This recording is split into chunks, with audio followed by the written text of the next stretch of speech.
Welcome my channel SST zone DAV. इसमें हम करने वाले हैं class 8 social science DAV school का the union government the executive. अभी लास्ट चैप्टर हमने द यूनियन गवर्नमेंट का द लेजिस्लेचर किया था। चलिए इसका ब्रेन मैप देखते हैं। सबसे पहले हम चैप्टर का इंट्रोडक्शन करेंगे जिसमें प्रेसिडेंट है, ठीक है, प्रेसिडेंट, फिर उनके क्वालिफिकेशंस, फिर power functions, the vice president of India, union council of ministers, ठीक है। चलिए सबसे पहले हम इंट्रोडक्शन समझते हैं। द यूनियन गवर्नमेंट, उसकी 3 ऑर्गन्स हैं, लेजिस्लेचर, एग्जीक्यूटिव और जुडिशरी। इसने फर्स्ट ऑर्गन्स को हमने कर लिया है, लेजिस्लेचर को हमने कर लिया है, हम सेकंड ऑर्गन्स को एग्जीक्यूटिव को करने वाले हैं। तो गवर्नमेंट के पास 3 ऑर्गन्स है, लेजिस्लेचर जो लॉज बनाती है, एग्जीक्यूटिव जो उन लॉज को इन्फोर्स करती है और एडमिनिस्टर करती है कंट्री को, यानी जो लॉज बनाए लेजिस्लेचर ने उसको कंट्री में एनफोर्स करना, अप्लाई करने का काम एग्जीक्यूटिव करती है। और जुडिशरी उन्हीं लॉज को इंटरप्रेट करती है, उसका मतलब समझाती है, उसको क्लियर करती है हमारे लिए और उसको हमारे लिए आसान करती है ताकि हम समझ सके क्या करना चाहिए। अब ये चैप्टर क्या चीज़ पे फोकस करेगा? यूनियन एग्जीक्यूटिव ऑफ इंडिया, यानी इस वाले पर हम इस चैप्टर को हम समझने वाले हैं, ठीक है। तो सबसे पहले हम मीनिंग ऑफ एग्जीक्यूटिव समझते हैं। ये जो बच्चे नोट्स हैं वो डीएवी के बुक से ही बनाए हैं, इसलिए आप इनको नोट कर सकते हैं, आपके स्कूल के प्रिपरेशंस के लिए ये हेल्पफुल रहेगा। तो समझते हैं, the executive is the organ that implements laws made by the legislature. बहुत ही ईजी लैंग्वेज में है कि जो एग्जीक्यूटिव है वो वाला ऑर्गन है जो इम्प्लीमेंट करती है लॉज को जिसे लेजिस्लेचर ने बनाया है। वो उन डिसीजंस को एग्जीक्यूट करती है और कंट्री के एडमिनिस्ट्रेशंस को रन करती है, ठीक है। अभी हम समझते हैं types of executive of India. India में कितने टाइप्स के एग्जीक्यूटिव्स होते हैं? हमारे पास ना पार्लियामेंट्री फॉर्म ऑफ गवर्नमेंट है, इसलिए हमारे पास 2 टाइप्स ऑफ एग्जीक्यूटिव्स हैं, नॉमिनल एग्जीक्यूटिव और रियल एग्जीक्यूटिव। एग्जीक्यूटिव में आपको समझ में आना चाहिए कि हमारे पास प्रेसिडेंट्स हैं और प्राइम मिनिस्टर और काउंसिल ऑफ मिनिस्टर्स हैं। तो जो नॉमिनल एग्जीक्यूटिव्स हैं उसमें हमारे हैं द प्रेसिडेंट ऑफ इंडिया, इनको हम नॉमिनल एग्जीक्यूटिव कहते हैं। नॉमिनल का मतलब नाम के लिए ये हमारे एग्जीक्यूटिव हैं, यानी रियल पावर इनके हाथों में नहीं है, इनका सिर्फ नाम हर जगह लगता है, इनका अप्रूवल हर जगह होता है, इनका सिग्नेचर हर जगह होता है, बट असली डिसीजन लेने वाला जो है ना हमारे the prime minister and the council of ministers हैं। यानी हमारे प्राइम मिनिस्टर हैं और उनके अंदर जो कैबिनेट मिनिस्टर्स और जो हमारे और मिनिस्टर्स होते हैं वो हैं, ठीक है। अब हम प्रेसिडेंट को हेड ऑफ़ द स्टेट कहते हैं। स्टेट का मतलब यहाँ कंट्री से है, यानी हमारे हेड ऑफ़ द स्टेट किसे कहते हैं? हम प्रेसिडेंट ऑफ इंडिया को। और हेड ऑफ़ द गवर्नमेंट, यानी गवर्नमेंट का हेड कौन है? वो है हमारे प्राइम मिनिस्टर। इसमें कंफ्यूज नहीं करना आप लोग कि हेड ऑफ़ द स्टेट कौन है, यानी हमारे कंट्री के जो हेड हैं यानी फर्स्ट पर्सन है उन्हें हम प्रेसिडेंट कहते हैं, जहाँ हर जगह उनका अप्रूवल होना, उनका सिग्नेचर होना मस्ट है, ठीक है। और जो हमारा गवर्नमेंट है यानी जो सारा रूल लॉज जो चलते हैं, जो कंट्री को कैसे चलना चाहिए, उसके जो हेड हैं वो हमारे प्राइम मिनिस्टर हैं जो हमारे लिए अकाउंटेबल हैं, ठीक है। Exercise power only when the advice of council of minister. ये अपने पावर्स का तभी यूज़ करती है जब काउंसिल ऑफ मिनिस्टर्स उन्हें एडवाइस करता है, यानी उनके पास कोई बिल भेजेगा तो सिग्नेचर करेगा, यानी उनको क्या करना है? अभी लोकसभा को डिसॉल्व करना है तो प्राइम मिनिस्टर क्या करता है? उनको एडवाइस करता है, जो हमने लास्ट चैप्टर में पढ़ा था, तब वो क्या करते हैं? लोकसभा को डिसॉल्व करते हैं, ठीक है। होल्ड एक्चुअल एग्जीक्यूटिव पावर, यानी जो हमारे प्राइम मिनिस्टर हैं और काउंसिल ऑफ मिनिस्टर्स हैं उनके पास एक्चुअल एग्जीक्यूटिव पावर है, यानी उन्हीं के डिसीजंस जो हैं वो उनके पास राइट है कि वो क्या डिसीजन लेंगे क्या नहीं लेंगे, उनके पास पूरा का कॉन्स्टिट्यूशन क्या करता है? उनको सब कुछ राइट्स देता है। अब ये क्या करती है? Can return advice once the consideration but must accept it if Saint. अगर प्राइम मिनिस्टर या उनके काउंसिल ऑफ मिनिस्टर्स ने कोई बिल या कुछ ऐसा भेजा है जो उनको साइन करके अप्रूव करके देना है, तो उसे वो ना प्रेसिडेंट क्या करते हैं? वो एक बार उसे लौटा सकते हैं, इसलिए लौटा सकते हैं और उनको एडवाइस कर सकते हैं कि आप रिकन्सिडर करो, इसमें ये प्रॉब्लम है इस बिल में। तो एक जो रियल एग्जीक्यूटिव वाला हमारा पोर्शन है प्राइम मिनिस्टर और काउंसिल ऑफ मिनिस्टर, वो उन एडवाइजेस को मानना चाहिए, उसे वो बाइंड होता है उन एडवाइजेस को मानने के लिए, बट ऐसा ज़रूरी नहीं वो मानेगा, बट उसे ये ऐसा कोशिश करना चाहिए कि प्रेसिडेंट उसको एक्सेप्ट कर ले और उसमें जो रिक्वायरमेंट होती है, जितनी ज़रूरत होती है, उसको वो थोड़ा सा करेक्ट भी कर सकता है, पर उसके लिए वो बॉन्ड नहीं है। पर अगर उसने दूसरी बार भेजा तो फिर क्या करना है, प्रेसिडेंट को उसे वापस नहीं करना, तब उसे एक्सेप्ट करना ही करना है। एक्सेप्ट करने का मतलब उसे अप्रूवल देना ही देना है। मोस्टली सेरेमोनियल रोल, मोस्टली इनका काम क्या है, हर जगह अप्रूव करने का, सिग्नेचर करने का, सेरेमोनियल रोल, कहीं शपथ दिलाने का, ये इनका मेन रोल है, ठीक है। और इनकी रिस्पॉन्सिबिलिटीज़ डे टू डे की है, एडमिनिस्ट्रेशन की है, गवर्नमेंट की है। ये समझ में आया। अभी हम समझते हैं स्टेट और यूनियन में हमारे नॉमिनल एग्जीक्यूटिव कौन है, रियल एग्जीक्यूटिव कौन है। स्टेट में हमारे नॉमिनल एग्जीक्यूटिव गवर्नर होते हैं, यूनियन में हमारे प्रेसिडेंट होते हैं। गवर्नर और प्रेसिडेंट इक्विवेलेंट मान सकते हो आप। यूनियन में हमारे प्राइम मिनिस्टर जो हैं वो रियल एग्जीक्यूटिव हैं और council of minister real executive है। स्टेट में हमारे चीफ मिनिस्टर और काउंसिल ऑफ मिनिस्टर क्या है, रियल एग्जीक्यूटिव है। जो काम प्रेसिडेंट इन लोगों के लिए करते हैं, यानी प्राइम मिनिस्टर और काउंसिल ऑफ मिनिस्टर के साथ करते हैं, वही काम गवर्नर हमारे स्टेट में चीफ मिनिस्टर और काउंसिल ऑफ मिनिस्टर्स के साथ मिल के करते हैं। यानी स्टेट से रिलेटेड किसी भी चीज़ पे सिग्नेचर जो होगा वो गवर्नर का होगा, और जो कंट्री से रिलेटेड जो भी चीज़ें होंगी उन पे सिग्नेचर हमारे प्रेसिडेंट का होगा। स्टेट का जो हमारे कंट्री के जो नॉमिनल एग्जीक्यूटिव है वो प्रेसिडेंट हुए, और जो स्टेट में नॉमिनल एग्जीक्यूटिव हैं वो हमारे गवर्नर हुए, ठीक है। चलिए अब हम समझते हैं कि प्रेसिडेंट के बारे में। सबसे पहले हम उनकी क्वालिफिकेशन समझते हैं। एक candidate for the office of president must भी क्या होना चाहिए, सिटीज़न ऑफ इंडिया। ये बहुत क्लियर है, ये सबको मालूम है। हमें जब इनके क्वालिफिकेशंस लिखनी होंगी एग्जाम्स में तो क्या लिखोगे, इनको सिटीज़न ऑफ इंडिया होना मस्ट है। और एज कितनी होनी चाहिए, 35 ईयर्स मिनिमम होनी चाहिए। और क्वालिफाइड मतलब लोकसभा मेंबर बनने के लिए जितनी भी क्वालिटीज़ चाहिए, जितनी भी चीज़ें चाहिए, वो उनका कंप्लीट होना चाहिए। इसमें इतना डिटेल नहीं दिया, मतलब ये हो गया कि अगर उनके पास वो बैंक करप्ट नहीं होने चाहिए, पागल नहीं होना चाहिए, कोई केस नहीं चलना चाहिए, ये सारी चीज़ें आपकी इसके अंदर आ जाएंगी। फिर not hold any office of profit under the government, यानी कोई गवर्नमेंट सर्वेंट नहीं होना चाहिए, कोई भी गवर्नमेंट का ऐसा पोस्ट जिससे उनको पैसा मिलता हो, प्रॉफिट का हो। तो जो गवर्नमेंट जॉब्स होते हैं वो उसी के अंदर आते हैं, तो उसके अंदर उनको नहीं होना चाहिए। ये समझ में आ गया। हमने क्या क्या पढ़ा, सिटीज़न होना चाहिए, 35 ईयर्स कंप्लीट होना चाहिए, लोकसभा में मेंबर बनने के लिए जो भी क्वालिफिकेशन है वो उनके पास होनी चाहिए, जिसमें मैंने आपको समझा दिया क्या क्या होना चाहिए। और उन्हें गवर्नमेंट पोस्ट पे नहीं होना चाहिए, यानी प्रॉफिट पोस्ट पे उन्हें नहीं होना चाहिए, ठीक है। इसके बाद हम देखते हैं टेन्योर कितना होता है। प्रेसिडेंट का टेन्योर 5 ईयर्स के लिए होता है। कितना होता है, 5 ईयर्स के लिए, पर इनको री इलेक्ट किया जा सकता है। हमारे फर्स्ट प्रेसिडेंट जो थे डॉक्टर राजेंद्र प्रसाद, वो पहले ऐसे प्रेसिडेंट थे जिनका 2 बार इलेक्शन हुआ और वो दोबारा इलेक्ट हुए, तो उनका टेन्योर आ सकता है क्वेश्चन आपका 1950 से 1962 तक उनका टेन्योर था। तो चलो हम समझते हैं how the president is elected, president को इलेक्ट कैसे किया जाता है। इसमें हम शॉर्ट में समझेंगे, इसके बाद इसी चैप्टर में बहुत अच्छे से भी हम समझेंगे।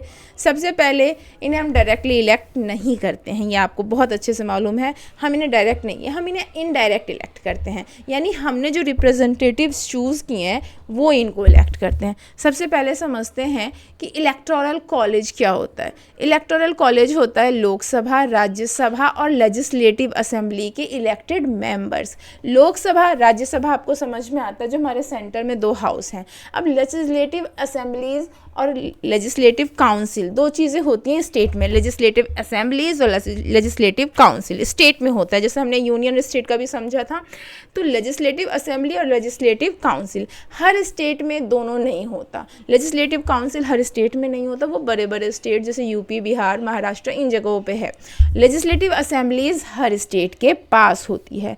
तो हमारे स्टेट से लेजिस्लेटिव असेंबली में जो मेंबर हैं वो हमारे इस इलेक्टोरल कॉलेज के पार्ट होते हैं। तो इसके मेंबर, लेजिस्लेटिव असेंबली जो हमारे स्टेट से है तो उसके मेंबर, राज्यसभा के मेंबर और लोकसभा के मेंबर मिल के प्रेसिडेंट को इलेक्ट करते हैं। अब इनमें पार्टिसिपेट कौन नहीं कर सकता, who can not participate, nominated members. अभी नॉमिनेटेड मेंबर्स आपको याद है, लोकसभा में 2 एंग्लो इंडियंस मेंबर्स हुआ करते थे जो नॉमिनेटेड होते थे, वो पार्टिसिपेट नहीं करेंगे। राज्यसभा में 12 नॉमिनेटेड मेंबर्स होते थे जिन्हें वो पार्टिसिपेट नहीं करेंगे। क्यों नहीं करेंगे, क्योंकि इन्हें हमने इलेक्ट नहीं किया, इन्हें प्रेसिडेंट ने नॉमिनेट किया है। तो यहाँ पे जिन्हें हमने इलेक्ट किया है वही इसमें पार्टिसिपेट करते हैं। वोटिंग मेथड क्या है, यहाँ पे क्या है, सिंगल ट्रांसफरेबल वोट सिस्टम है, जो मैं आपको आगे समझाती हूँ। और दूसरा है सिस्टम ऑफ प्रोपोर्शनल रिप्रेजेंटेशन। ये आपको याद रखने होंगे। प्रोपोर्शनल रिप्रेजेंटेशन क्या होता है, अगर हमने वोट डालना है तो मान लो 2 या 3 कैंडिडेट है, तो मेरी फर्स्ट चॉइस क्या है, सेकंड चॉइस क्या है, थर्ड चॉइस क्या है, मैं ऐसे करके वोट डालूंगी। इसे हम कहते हैं प्रोपोर्शनल रिप्रेजेंटेशन। सिंगल ट्रांसफरेबल होता है कि जैसे जिस कैंडिडेट के पास क्लियरली कि वो उस रेस में नहीं है, हार गया, तो उसके वोट को ना उन दोनों या दूसरे वो उसमें बांट दिया जाता है, यानी उनके वोट को ट्रांसफ़र कर दिया जाता है। इस तरीके से होता है। और candidate must secure fix Kota of vote more than 50%, यानी 50% वोट उनको क्या करना है, सिक्योर करना है। ठीक है, इसको हम ये भी आगे चैप्टर में आपके आने वाला है, जिसको हम और अच्छे से समझेंगे। अब इम्पीचमेंट क्या होता है ये समझते हैं। What is impeachment? The process to remove the president from the office. अब प्रेसिडेंट को हम ऐसे तो हटा नहीं सकते ना, प्रेसिडेंट को हटाने के लिए जो वर्ड यूज़ होता है उसे हम कहते हैं इम्पीचमेंट। पूछेंगे what is impeachment? The process to remove the president from office. President को निकालने के लिए क्या होता है, इम्पीचमेंट। अब क्यों निकालते हैं हम? When the president violets the constitution. अगर प्रेसिडेंट ने कॉन्स्टिट्यूशन को वायलेट किया, यानी कॉन्स्टिट्यूशन के अंदर रह के कोई काम नहीं किया, कॉन्स्टिट्यूशन के अगेंस्ट किया, तो ऑब्वियसली हम उसके लिए इम्पीचमेंट ला के उन्हें निकाल सकते हैं। बट इम्पीचमेंट लाना इतना आसान नहीं होता है। उसको लाने के लिए कैसे होता है, a resolution of impeachment is passed by both house of parliament. दोनों हाउस में हमें एक रिजोल्यूशन देना होगा इम्पीचमेंट का। ठीक है, उसमें क्या होना चाहिए, एटलीस्ट 2/3 मेजोरिटी ऑफ टोटल जितने भी मेंबर हैं उससे हमें 2/3 मेजोरिटी चाहिए। हर हाउस से हमें 2/3 मेजोरिटी चाहिए, तब जाके इम्पीचमेंट ला सकता है।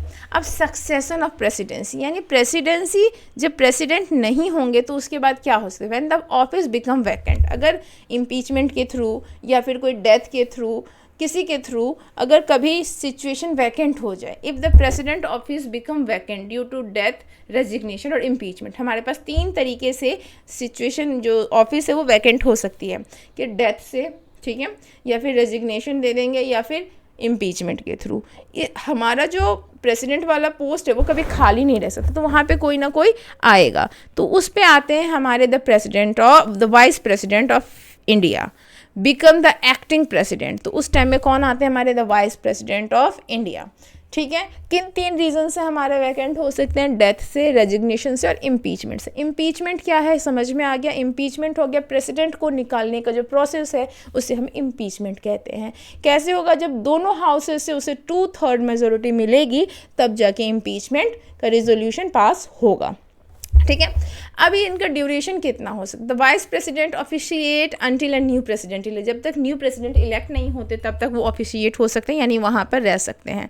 और इलेक्शन कितने दिनों में हो जाना चाहिए, विद इन 6 मंथ। यानी 6 मंथ जो है वो मैक्सिमम है जब वाइस प्रेसिडेंट बन के रहेंगे, और उसके अंदर ही इलेक्शन हो जाना चाहिए। ठीक है, अभी ये समझते हैं, if the vice presidents office also become vacant. अगर वाइस प्रेसिडेंट का भी ऑफिस बिके, मुझे हो क्या पता ऐसा कभी हो जाए कि प्रेसिडेंट तो गई गया, वाइस प्रेसिडेंट भी नहीं है, तब हम क्या करेंगे, the chief justice of India become the officiating president. जो हमारे चीफ जस्टिस ऑफ इंडिया यानी सुप्रीम कोर्ट के जो हमारे जज है मेन, वो क्या करेंगे, वो हमारे प्रेसिडेंट बनेंगे जब तक कि न्यू प्रेसिडेंट इलेक्ट नहीं होते। ठीक है, ये अच्छे से समझ में आ गया। ये हमारी प्रतिभा पाटिल जी है, जो हमारी फर्स्ट वुमेन प्रेसिडेंट रही हैं। ठीक है, अभी हम देखते हैं कि इनको इमोल्यूमेंट्स एंड इम्यूनिटीज़ क्या मिलती हैं प्रेसिडेंट्स को, यानी उनके सैलरीज और उनको अलग से क्या प्रेफरेंसेस मिलते हैं, इम्यूनिटीज़ क्या क्या उनको मिलती है। उनकी monthly salary 5 lakh plus allowances है, ये आपके बुक के दिए हुए हैं। ठीक है, अभी हो सकता है चेंज हो गया हो। Entitle to a free furnished residence, यानी उन्हें क्या मिलता है, राष्ट्रपति भवन में सब कुछ फर्निशिंग के साथ घर मिलता है दिल्ली में। रिटायरमेंट के बाद उनको 1.5 लाख पर मंथ जो है वो मिलता है, पेंशन मिलता है for rest of the life, पूरे लाइफ के लिए। फ्री रेसिडेंस मिलता है, फिर मेडिकल फैसिलिटी मिलती है, फ़ोन मिलता है, इंटरनेट मिलता है, इस्टेब्लिशमेंट एक्सपेंसेस, आने जाने इधर उधर के उनके खर्चे उनको दिए जाते हैं for rest of the life. ठीक है, अब हम समझते हैं अच्छे से व्हाट इज़, मतलब इलेक्शन होता क्या। अभी तो मैंने आपको शॉर्टकट में बताया था, अभी हम दोबारा अच्छे से समझते हैं। सबसे पहले इलेक्टोरल कॉलेज मैंने समझाया था क्या क्या है, Lok Sabha, Rajya Sabha, state legislative assembly. ठीक है, ये आप अच्छे से समझ लो। लोकसभा में जो भी मेंबर हैं, राज्यसभा के जो भी इलेक्टेड मेंबर हैं, और स्टेट यानी स्टेट में जो 2 हाउस हैं, लेजिस्लेटिव काउंसिल और लेजिस्लेटिव असेंबली। लेजिस्लेटिव काउंसिल को आप हटा दो, लेजिस्लेटिव काउंसिल नहीं वर्क करेगी, लेजिस्लेटिव असेंबली के जो मेंबर्स हैं वो। और कौन नहीं रहेगा, नॉमिनेटेड मेंबर्स नहीं होंगे, और लेजिस्लेटिव काउंसिल जो मैंने अभी बताया था उनके मेंबर्स नहीं होंगे। तो इलेक्टोरल कॉलेज में आपको समझ में आ गया क्या क्या होगा। अब वैल्यू ऑफ वोट समझते हैं, यानी हर वोट की ना सेम वैल्यू नहीं है यहाँ पे। सबसे पहले जो हम एमएलए है यानी स्टेट का, पहले हम उसको समझते हैं, उनकी वोट की वैल्यू क्या है। एमएलए की वोट, एमएलए यानी कितने हमारे स्टेट में, यानी एक स्टेट में एक जो हमारा लेजिस्लेटिव असेंबली है उसका हम पहले निकालते हैं। तो टोटल पॉपुलेशन ऑफ स्टेट, मान लीजिए आप किसी भी स्टेट का एग्जांपल ले लो, आप गोवा ले लो, महाराष्ट्र ले लो, उसकी जितनी पॉपुलेशन है वो हम यहाँ लिखेंगे। उसके नीचे हम जितने एमएलएज हैं, यानी 20 है, 30 है, 40 है, वो लिखेंगे। ठीक है, उसको हम 1000 से डिवाइड करेंगे, वहाँ पे वो एक एमएलए के वोट की वैल्यू होगी। वो क्या होगी, एक एमएलए की वोट की वैल्यू होगी। समझ में आ रहा है आपको, एक एमएलए की वोट की वैल्यू होगी वो। ठीक है, एक एमएलए की। अभी ये समझ में आ गया। तो ये हमारा एक फॉर्मूला हुआ एमएलएज का। इसी तरीके से हम एमपीज़ के वोट की वैल्यू समझते हैं। ठीक है, एमपीज़ के वोट की वैल्यू। अब total value of votes of all elected, अब इतने जितने भी हमने पहले एक की निकाली ना, एक सेकेंड, हमने पहले एक की निकाली है। ठीक है, अब इसी तरीके से हमें जितने भी एमएलएज हैं हमारी कंट्री में, उसको हम इस वैल्यू के साथ मल्टीप्लाई कर देंगे। ठीक है, तो वो हमारे टोटल वैल्यूज़ निकल गई एमएलए के। अब टोटल वैल्यूज़ जब हमारे एमएलए के निकल जाएगी, ठीक है, टोटल वैल्यूज़ जब हमारे एमएलएज की निकल जाएंगी, तब हम क्या करेंगे, उसके नीचे total number of elected MPs लिखेंगे। तो हमारे टोटल नंबर ऑफ़ एमपीज़ सबको पता ही, इधर हमारे 543 हो गए और उधर हमारे कितने थे, 235 था, कितना था उतना हो जाएगा। ठीक है, उनको ऐड करके हम लेंगे तो हमारे एक एमपी की वैल्यू हो जाएगी। अब एक एमपी की वैल्यू और जितने के जैसे वोट डलेंगे उसकी वैल्यू निकल जाएगी। अब वोटिंग सिस्टम हम समझते हैं। तो इलेक्शन जो है ना प्रोपोर्शनल रिप्रेजेंटेशन से होता है। अब प्रोपोर्शनल यानी कि हमारे पास मान लीजिए 3 कैंडिडेट है, ए बी सी। ठीक है, 3 कैंडिडेट हमारे पास है। ओके, तो पहले कैंडिडेट को मान लीजिए एक एमएलए या एमपी कोई भी आए, उन्होंने वोट डाला, ए को वो नंबर 1 देते हैं कि मेरी फर्स्ट प्रायोरिटी है, बी हमारा सेकंड प्रायोरिटी है, सी हमारा थर्ड है। 3 आदमी हैं। फिर दूसरा है, उसने कहा नहीं ए तो मेरा थर्ड है, बी हमारा फर्स्ट है और सी हमारा सेकंड है। फिर कोई तीसरा आया, उसने कहा नहीं ए थर्ड है, बी सेकंड मेरा वो मेरी सेकंड चॉइस है और सी मेरी फर्स्ट चॉइस है। ऐसे ही चौथा आदमी है, उसने कहा ए को फर्स्ट बना दिया, बी को सेकंड बना दिया, सी को थर्ड बना दिया।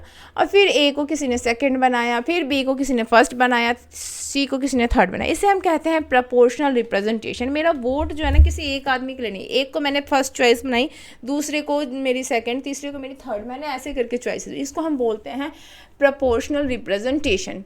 अब इसकी काउंटिंग कैसे होगी, वोट काउंट कैसे होगा। अब हम ये देख रहे हैं ना कि ये जो वोट है कि नंबर 1 किस में होगा, यानी नंबर 1 कितना है, इसको नंबर 1 वोट मिले हैं 2, इसको नंबर 1 मिले हैं 2, इसको मिला है 1, यानी ये तो हट गया, ये जो है ना हमारे लिस्ट से हट गया, ये तो हमारा जो है ना हट गया, इसके वोट खत्म हो गए। तो इसके पास 2 है, इसके पास भी 2 है। अब ये इन दोनों में क्या हो गया ना, 2-2 हमारे फर्स्ट प्रायोरिटी वाले हो गए और ये हट गया। तो इसके वोट को ना इन दोनों में ट्रांसफ़र कर दिया जाएगा। इसे हम कहते हैं सिंगल ट्रांसफरेबल वोट सिस्टम। ठीक है, अभी हम देखते हैं how votes are counted. Vote जो कैसे, इसमें क्या है, प्रेफरेंस बेस पे, यानी हमने प्रेफरेंस दिया। फर्स्ट प्रेफरेंस किस किस को मिली, तो ए को 2 फर्स्ट प्रेफरेंस मिली, बी को 2 फर्स्ट प्रेफरेंस मिली। अगर यहाँ भी बराबर हो गए तो फिर हम सेकंड प्रेफरेंस देखते हैं कि सेकंड प्रेफरेंस किसको मिली है। सेकंड प्रेफरेंस इसको मिली है 1, है ना, और इसको सेकंड प्रेफरेंस मिली है 3 बार, तो कौन विनर हो गया? हमारा बी जो है ना, बी हमारा विनर हो गया सेकंड प्रेफरेंस पे। बी हमारा क्या हो गया? सेकंड प्रेफरेंस पे विनर हो गया। ठीक है, ये समझ में आया कुछ? यानी प्रोपोर्शनल रिप्रेजेंटेशन मतलब मैंने अपनी चॉइस लगा दी, सिंगल ट्रांसफरल मतलब इसके वोट ख़त्म हो गए तो ये इनमें ट्रांसफ़र हो गया। अब यहाँ है वोट काउंटेड कैसे होंगे? पहले तो हम बैलेट पेपर से इसमें वोट दिया जाता है, वैसे ईवीएम से नहीं। अभी भी जो है ना यहाँ पे इलेक्शन जो होता है वो बैलेट पेपर पे फर्स्ट सेकंड थर्ड करके लगाया जाता है, और जब काउंट किया जाता है तो फर्स्ट प्रेफरेंस किसने सिक्योर की? तो फर्स्ट प्रेफरेंस यहाँ पे 2 ने सिक्योर की और यहाँ फर्स्ट प्रेफरेंस यहाँ भी 2 ने सिक्योर की, तो यहाँ टाई हो गया।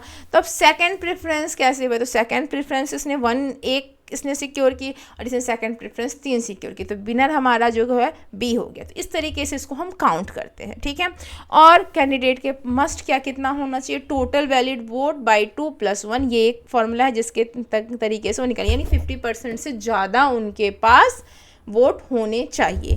तो अभी ये डू यू नो देख लो। In August 1969 India conducted 5th presidential election. Varahagiri Venkatagiri, यानी इसको हम वीवी गिरी कहते हैं, इन्होंने जो है ना 4,20,77 वोट्स मिले थे इन्हें, और ये फर्स्ट प्रेफरेंस पर नहीं चुने गए थे, सेकंड प्रेफरेंस पे चुने गए थे। इन्होंने नीलम संजय रेड्डी को हराया था। ठीक है, ये फर्स्ट टाइम था जो प्रेसिडेंट सेकंड प्रेफरेंस पे चुने गए, यानी अभी तक जितने भी प्रेसिडेंट चुने गए नॉर्मली फर्स्ट प्रेफरेंस देखकर ही चुने जाते हैं, यही एक ऐसे थे जिनको सेकंड प्रेफरेंस पे चुना गया, जिस तरीके से मैंने आपको अभी समझाया है। ठीक है, अब ये power and functions of president of India हम नेक्स्ट क्लास में करेंगे। Thank you.